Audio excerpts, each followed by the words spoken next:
qué otros estás hablando? Bueno, realmente sí. El título nació antes que la película, y el título nació, no sé si lo sabes esto, chato, porque en el año, no me acuerdo cuándo, leí La voz dormida. Bueno, realmente no me acuerdo cuándo porque tardé 3 años en leer La voz dormida de Dulce Chacón. Tardé 3 años porque me sobrecogía tanto que no conseguía terminar los capítulos. Cuando por fin terminé La voz dormida, investigué sobre Dulce Chacón, me encontré que había fallecido con muchísima tristeza, y me encontré con una entrevista que había hecho en el ABC de Sevilla, fíjate, y en ella hablaba de esta generación que decía: somos la generación del silencio de los otros. Ella lo decía con el los. Y hablaba, ¿no?, de que realmente no podían contar la historia a sus hijos, estas cosas que se exploran en la película. Yo me quedé con ese título y le dije a Robert, mi compañero, marido, director, compañero de vida, padre de mi hija, conspirador, vital, y americano, algún día tenemos que hacer una película con este tema, sobre el tema del franquismo.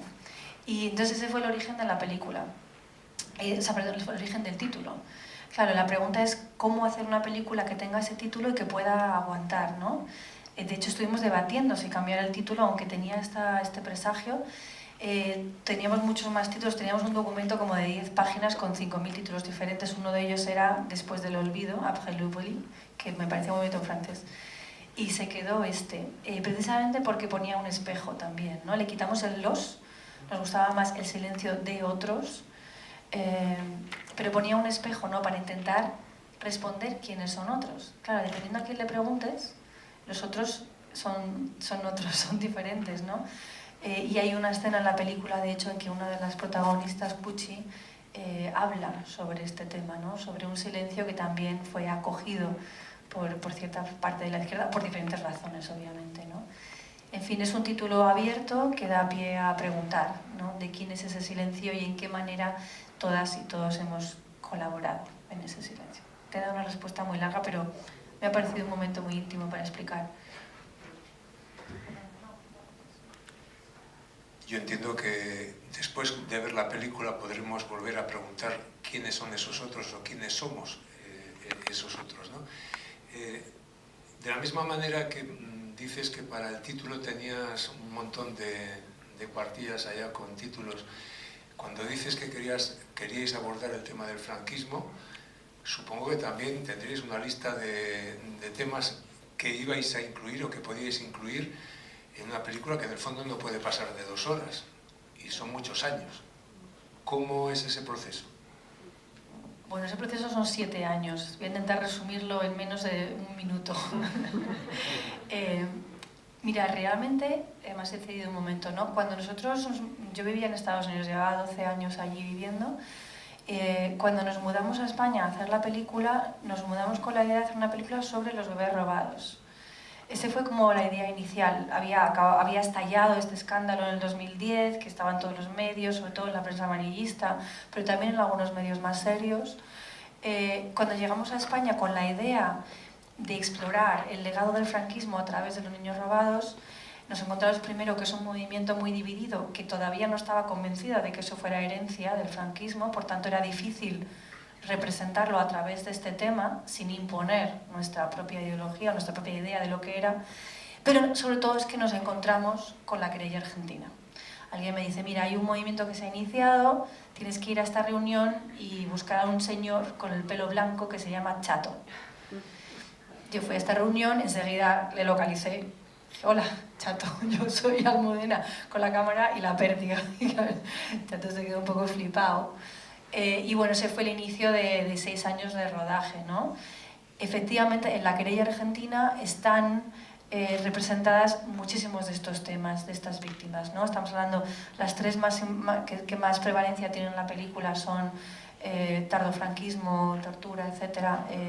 Las ejecuciones extrajudiciales del principio, lo que todo el mundo llama fosas, y los niños robados, que es una corriente que va desde el principio hasta el final.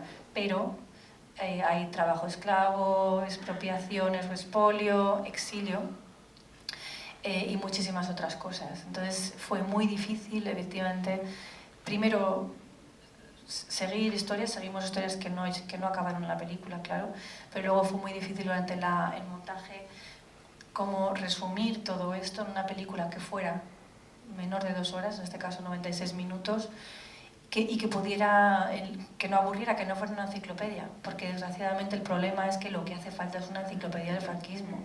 Eso lo constato en cada coloquio que vamos en España. Es necesaria una enciclopedia del franquismo que aúne todos esos crímenes, porque obviamente esta película no es esa enciclopedia, ¿no? Pero bueno, queríamos a través de esos 3 temas fundamentales poder representar algo muchísimo más grande, ¿no? Que es la impunidad, la represión y un poco la España actual, y tuvimos que elegir, efectivamente, con bastante dolor además. ¿Quieres decir algo? No. Sí. Me gustaría saber cómo ves tú, llega esta chica con la cámara, la pértiga, y a partir de ahí... No, con sorpresa. En principio a nadie se le había ocurrido que se pudiera tomar o que tuviera interés por las reuniones estas en la cocina del abogado de Carlos Eslepoy, que veréis en el documental, o los distintos actos, reuniones que se van haciendo. Manolo Blanco Chivite, que es un conmutado de pena de muerte en el franquismo, me dijo: aquí pasa algo raro porque en el franquismo hacíamos reuniones clandestinas y ahora parece que las televisamos, ¿no? Aquí hay algo que no termino yo de entender muy bien. Entonces, claro, era una sorpresa, pero muy rápidamente pasó a formar parte del paisaje. Almudena, la cámara, la pértiga, Robert y todo eso. De vez en cuando discutíamos con ellos oye, pero ¿qué es lo que dijo la jueza cuando estuvimos y tal? O sea, formaban mucho parte del mismo colectivo. Yo creo que eso se nota mucho en la película. No es una historia, no es gente que va saliendo contando sus sucesivas historias, sino es la historia de un proceso de una gente que está luchando por su derecho a la justicia, con sus avances, sus retrocesos, todo, y hecho desde la proximidad, ¿no?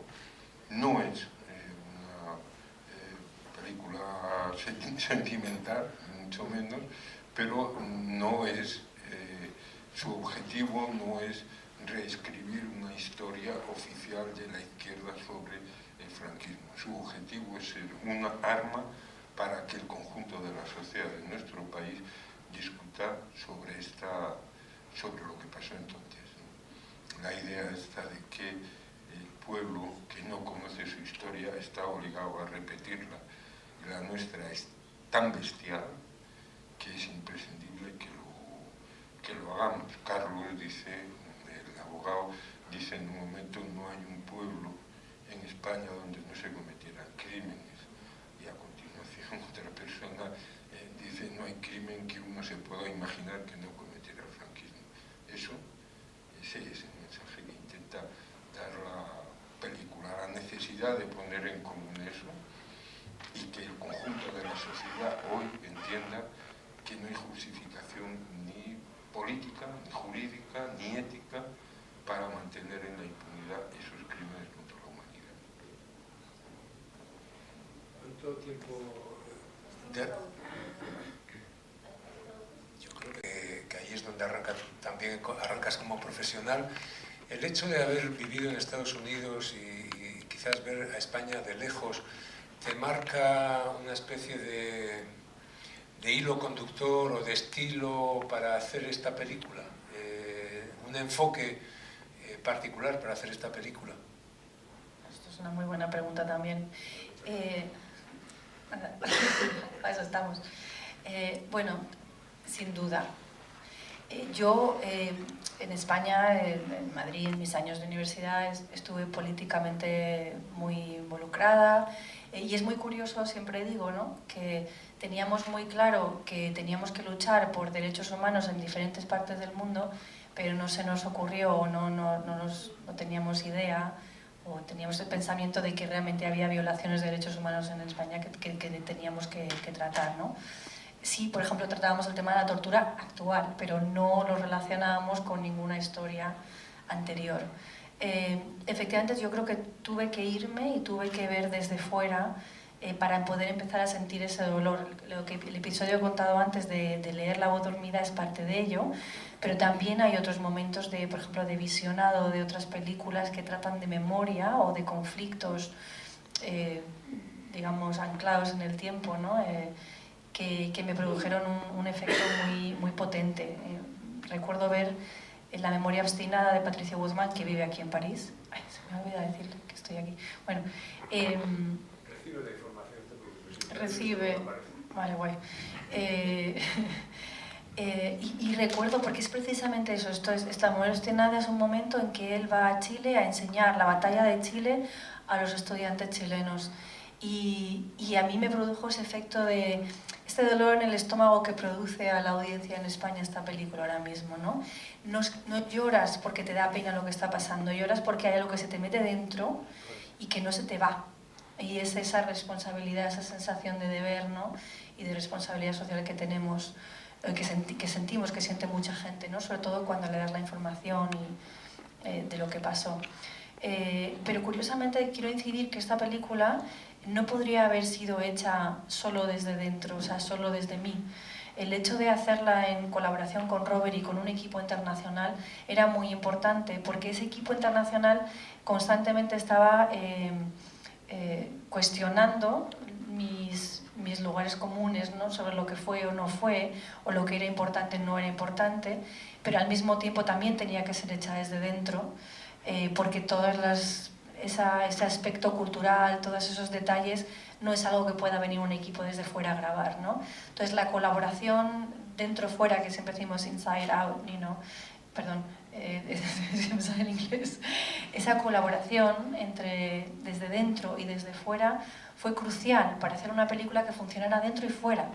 Siempre pensamos que íbamos a tener dos versiones, una internacional y otra para dentro del Estado. Y cuando estábamos en el montaje nos dimos cuenta que lamentablemente era la misma, porque dentro no se conocía el 90% de las cosas que estábamos contando, o casi todo.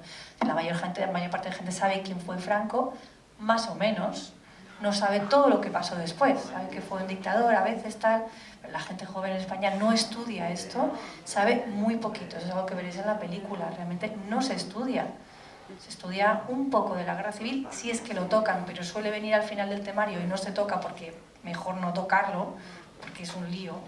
Y desde luego lo que no se estudia es toda la dictadura, la transición, los pactos internacionales, las tradiciones internacionales, etc. Todo esto no se estudia. Por tanto, al final acabó siendo una versión que funciona dentro y funciona fuera.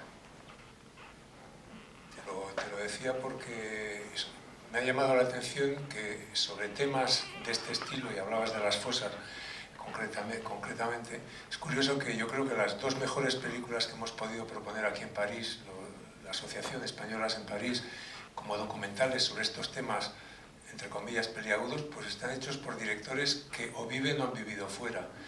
El de las fosas, no sé si os acordáis, hace años presentamos un documental hecho por un muchacho que se llama José Luis Peñafuerte, que vive en Bélgica, que vive en Bruselas, que se llama Los caminos de la memoria, y era espectacular, en fin, perdonad la palabra, cómo llegaba a resumir un tema que, como has dicho tú, toca, no hay un solo punto de España donde no haya algo que tiene que ver con las fosas, o sea, en todos, e incluso está este libro ahora hasta cierto punto controvertido, Patria, también toca este tema en el País Vasco que tampoco se había tocado. Es decir, bueno, y entonces el segundo pues es esta película, El silencio de otros, y curiosamente vienes de Estados Unidos. Yo estoy de acuerdo contigo, que el estar fuera y el estar dentro en el fondo da igual. Quiero que seáis conscientes de que tenemos muy poco tiempo y que esto es como un pequeño acercamiento a lo que después va a ser la película y vamos a poder hablar con más tiempo allí en el cine. Si ya tenéis vosotras preguntas, cuestiones que queráis plantear, no dudéis, o sea, levantáis el dedo y os ponéis a hablar directamente. Nos cortáis la palabra. ¿Es el caso? ¿Alguien quiere ya intervenir de cara a toda esta larga pelea que estáis llevando vosotros?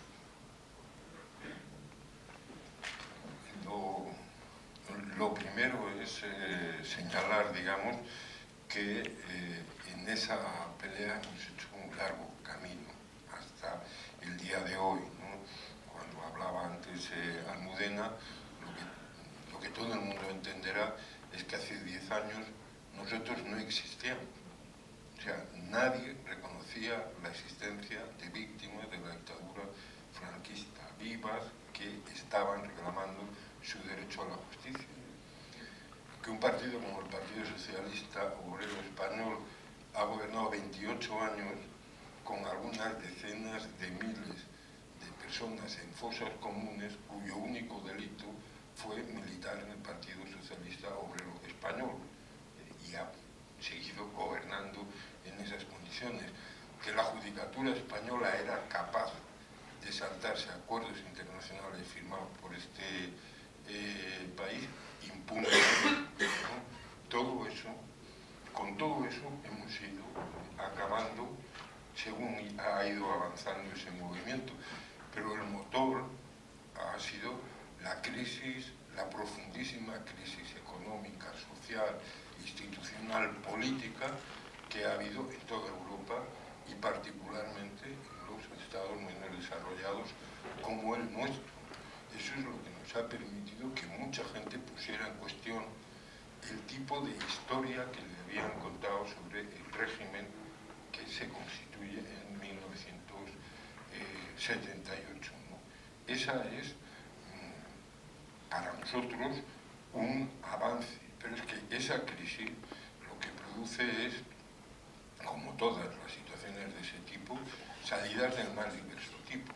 O sea, hay gente que nos ha puesto en el mapa, que está decidida a pelear por ese derecho a la justicia, por el reconocimiento de la verdad, la reparación, etc.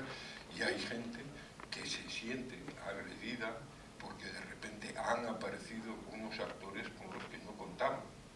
Porque la versión oficial de nuestro país es que la democracia a nuestro país la llevaron los grandes padres de la patria, muchos de ellos fascistas, a medio reciclar, ¿no?